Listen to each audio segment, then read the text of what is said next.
Hey guys, in this video I wanted to discuss the possibility of a SpellHance Shaman build for phase 2 and beyond. So what most people will probably do is go into deep enhancement to get Stormstrike. But here's what I suspect may be better. It may not be better, but this is what I wanted to discuss, and I want you guys' take on this as well. Because with the new runes that we're getting Maelstrom web. We have Lava Burst, which is a guaranteed spell crit, right? We have Overload, which procs 50% of the time. We have all the mana we can ever need, like it's a Innervate or you could say the Evocation on a 1 minute cooldown to get your full mana. I suggest this talent spec here, so you actually, as an enhancement, you would be going into elemental, and this is for level 40, so we can actually get this, and of course it will be better at level 50. I'll elaborate on why in a second, but this is the spec that I was thinking might actually be better than going full enhancement, mainly because of two talents. First one is elemental devastation, and the second is elemental fury, which increases the damage you do with your pretty much all your spells if they crit by 100%. And elemental devastation, every time you crit, you get 9% more critical strike chance in melee for 10 seconds. And this you can actually keep going forever, because Lava Burst is a guaranteed crit. If you have Flame Shock on the target, cast Lava Burst, that's a guaranteed crit. It has 8-second cooldown, so you can keep constant uptime of Elemental Devastation. And this crits every time, meaning that Elemental Fury, you benefit a lot from this. And you'll get instant Lava Bursts, so you don't have to stop, and you don't have to reset your swing timer because of Maelstrom web. And I even reckon that before the 8 seconds you'll have another instant cast. If you have enough hit on your weapons, then this should proc a lot. Maelstrom weapon should proc a lot. And with the overload, so if you get like say 2 procs, your first proc is Lava Burst, and then this one procs again, you get the 5 stacks, and you can do another instant cast, or maybe just 4 or 3 stacks would be enough. Then probably your swing timer would reset. But if you're doing, say, you're fighting 4 or 3 or 4 mobs in a raid environment, and you use your chain lightning, this will chain out, and then there is a 50% chance that your chain lightning will proc again. So that's gonna be a ton of AoE damage. And just looking at what are you missing out in the enhancement tree, you're missing out on flurry, and that's why I'm not sure if it's going to be the play going spell enhancement, going into elemental and getting devastation and elemental fury. But you're also getting a few other things. You could get Call of Thunder, or you could go with reverberation. I'm guessing if you can get 2 spells off before your Lava Burst is ready again, Call of Thunder, because that's a 6% extra critical strike chance on your chain lightning, which has a chance to proc 2 times, chaining to a lot of targets, right?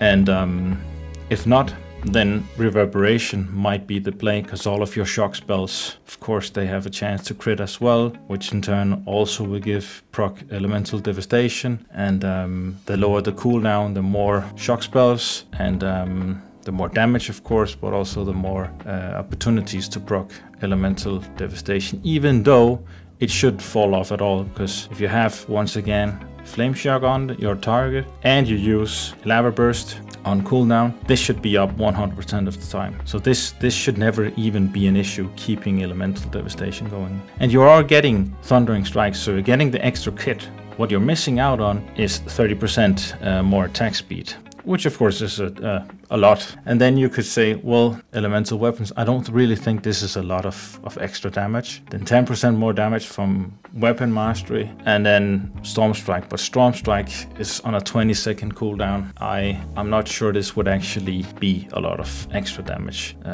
going with Stormstrike. But of course, it will have to be tested. And for runes, you could argue dual wield specialization, because the more hit you have, and this is also spell hit. Keep this in mind, this is also spell hit. You don't want to miss your spells. So using this rune instead will help you proc Maelstrom weapon more. So you're just gonna figure out which of these 2 runes will be the most DPS for you in your specific situation. Because if you're going SpellHance and you're going with spell power on your gear, then this might be the more damage. And it really depends on how fast this Maelstrom weapon, I think, will stack up to those 5 times, so you got those instant chain lightning procs. Because if you can get both a lava burst and a chain lightning before your lava burst comes back online, then I think overload will be the play. But and then you'll have to get the extra hit from your gear instead. But with all the new gear, that shouldn't really be much of an issue. Maybe it of course, a 10 hit is a lot of hit chance, but maybe you can get at least 5 or 6 hit from items if you're with the new profession items and drops from Gnomogan. I've seen a lot of items with hit from in there. And there might also be the possibility of going with the two-handed weapon mastery instead, because then you are getting then the 30% extra attack speed, and you're getting around the issue or the problem with hit chance, because whenever you equip 2 weapons, you're actually lowering your hit chance by, I think, 17% or something crazy. It's a lot of extra hit chance that you need to have successful auto attacks when dual wielding compared to when you're using a one-handed weapon or a two-handed weapon. And if two-handed mastery works just as well with Maelstrom weapon, because maybe if they do something with whenever you have a two-handed weapon, then there is a much higher proc chance on your Maelstrom weapon. That could actually be the play then. A lot of theory crafting here, a lot of experimentation has to go into this to figure out which is the best. And as promised, I wanted to elaborate on the level 50. So for level 50,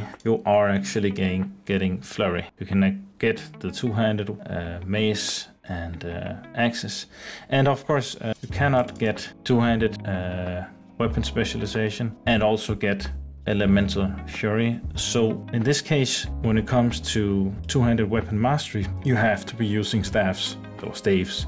That's the only, I think this is the only weapon that enhancement shaman can use as a two-handed weapon, even though they don't have two-hand axe and mace talent. So now you're getting I'd say most of the benefits from the enhancement tree as well as the elemental tree. So for level 50, I'd reckon this will be the play, because you're not going to get down and get elemental devastation if you're going full enhancement, and you're of course not getting elemental fury. And for PvP with this spec, I'd go for Earth Shield, or you could go, no, you can't actually go Way of Earth, because that requires Rock Biter weapon, and of course I think that what's it called, Wind Fury weapon will be the superior play here. So, and this would force you to use Rock Biter on your main hand, so I don't know. But then if you have spell power, this scales with spell power, I think 0.47 spell power coefficient, as far as I've tested, at least, maybe a little bit less than that.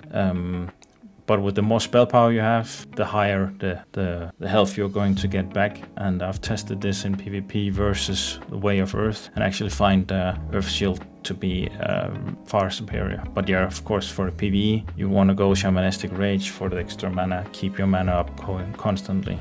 And for the new runes for the feet, if say you wanted to support your raid a little bit more, then Spirit of the Alpha will probably be the play here.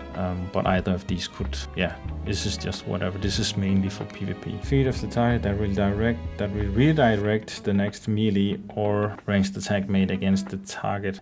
This, I don't think it actually counts on your party members, or does it? Maybe if this could be used for party members, then it will be crazy. Right, because if everyone in your party gets immunity to movement independent effects, or if just any melee or ranged attack gets soaked by the totem instead of a tank, then you could save the tank from a big hit. But this is just my take. I know you're missing out on flurry. The big ones are flurry, elemental weapons, and weapon mastery, in my opinion. Of course, that's a lot of damage, but you're also gaining 9% crit, and you're gaining elemental fury. You're also getting a little bit extra from your fire totem, so that'll be your fire nova totem, likely to play. But guys, let me know what you think in the comments down below. I'm really interested in hearing your guys' thoughts and opinion on this. 9 extra crit, 100% extra damage on your crits, on your spell crits, and your totems. That's also fire nova, so that's a lot of AoE damage as well. And for PvP, you could go improved Ghost Wolf or something else. Leave your thoughts and theory crafting speculations in the comments below. I'm really eager to hear what you guys thoughts are about this, if this is actually going to be the play, or if you think missing out on the flurry here is too much damage to miss out on. Let me know below. Thanks for watching. Bye.